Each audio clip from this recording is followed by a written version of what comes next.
Welcome back to the channel, everybody. Thank you so much for joining me and allowing me to continue to be your daily advocate. If you're new here or you're not subscribed for any reason, please do me a huge favor and hit the subscribe button.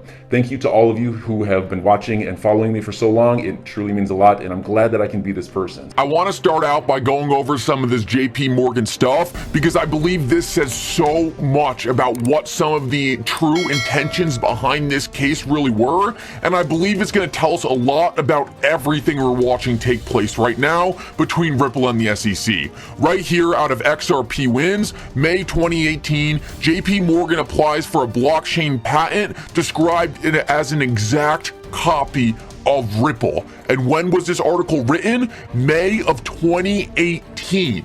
This is huge because this shows us that JP Morgan has had a close eye on Ripple since 2018. JP Morgan has been throwing head fakes at the crypto market. Back in 2018, Jamie Dimon was going around saying, anyone who talks about Bitcoin at my company will be fired immediately. Bitcoin's a fraud. All at the meanwhile, his company was trying to steal patents from Ripple and design their own blockchain distributed system to do exactly what Ripple is trying to do in the market. This tells us that JP Morgan knows that Ripple and XRP are a significant threat to their business, and a lot of what we're watching right now could have this at its heart.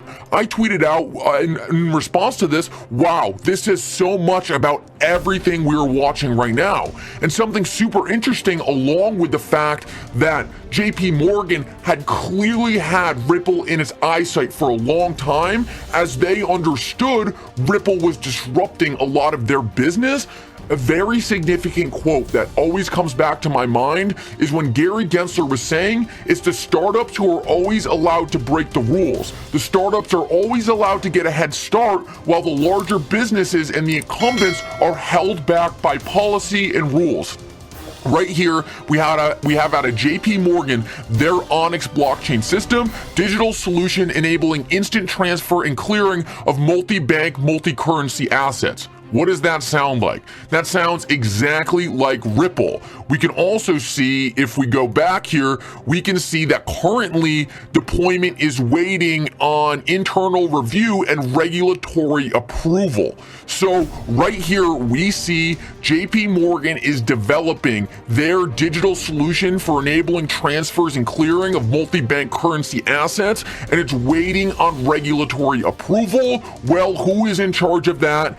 Gary Gensler. So exactly like John Deaton said, it was always about buying time. The lawsuit was a weapon, and Gary Gensler is dragging it out even though he knows he's going to lose until his investors tell him not to, or until his investors let it go. So what Lazarette or Stephen Hubert is saying right here is he's saying he believes Gary Gensler and the SEC used this lawsuit to stall Ripple's progress. JP Morgan and the other big banks knew Ripple was making significant strides and really taking over the entire landscape of what would end up being a future financial system.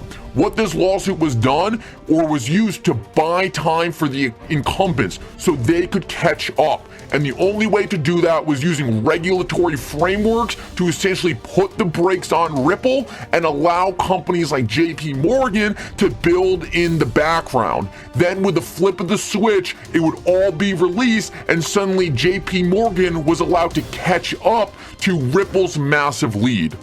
Now, this might sound scary to you, but I'm going to show you guys why I am actually not worried about almost anything JP Morgan is doing, and that is because the system that they're building lacks the technological features that make Ripple and XRP, or what is going to make Ripple and XRP the most significant player in this space by a mile. Based on what JP Morgan says about their own system, it is a permission system that serves as payments rails and deposit account ledgers that allows participating JP Morgan clients to transfer US dollars held on deposit with JP Morgan within the system. So JP Morgan is really building an internal permissioned settlement system. There's no doubt in my mind they have plans to expand out of this, but so far it seems centralized, permissioned, and limited to JP Morgan clients transferring US dollars based on their own reports. Now, this is a huge problem and goes against everything cryptocurrency stands for. This is why I believe this solution is ultimately going to fail. And if you want to know more about why I believe Ripple and XRP have such a huge advantage over the current JP Morgan system, then make sure you watch my video on that, and I'll link it at the end of this one.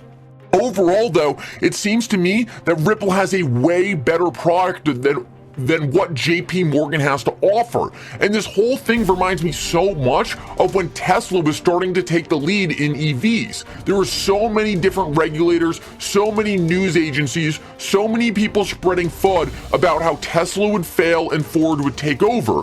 Even though Ford had all the money, they had all the power with the media and the regulators, Tesla still passed them because they built something that was fundamentally and was always going to be better than the incumbents. That's what Ripple has. And I believe no matter how much people like JP Morgan and Goldman Sachs try to slow Ripple down, they will never be able to build a product as good or as technologically advanced as Ripple and XRP. So no matter what kind of shady tricks they try to pull, they will always be left in the background. And I want to play you this clip by Chris Larson, because I think after you listen to this, you're going to realize that Ripple has always been a step ahead of everyone else, and it's going to take a lot more than this BS case for JP Morgan to weasel their way into this. Rather than being an internet system. So we need that internet of value to be developed. And that's what we spend our time working on, is a replacement for SWIFT and correspondent banking. How do you get all of the payment providers, all of the wallets onto ILP, and then how to use XRP as on-demand liquidity so that all of these providers don't have to keep balances all over the world because the process is so inefficient. We think that's the winning kind of killer app. And then I think last group talked about a Cambrian explosion. Then you get that Cambrian explosion.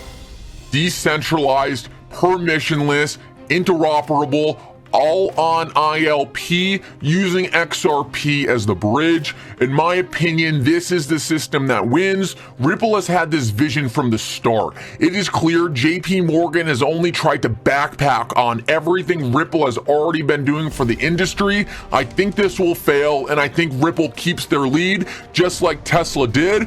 I saw this image and I thought it broke down what we are currently watching perfectly. I just kind of wanted to describe it to you because I believe it looks a little chaotic at first, but once you take a second to really visualize everything, it kind of blows your mind. It's exactly what we're seeing. So enjoy your day, everybody. I'm always here for you. Leave any comments or questions below, and be sure to subscribe. But thanks, everybody. I really appreciate you. Enjoy your day, and I always have your back. So thanks so much, everybody.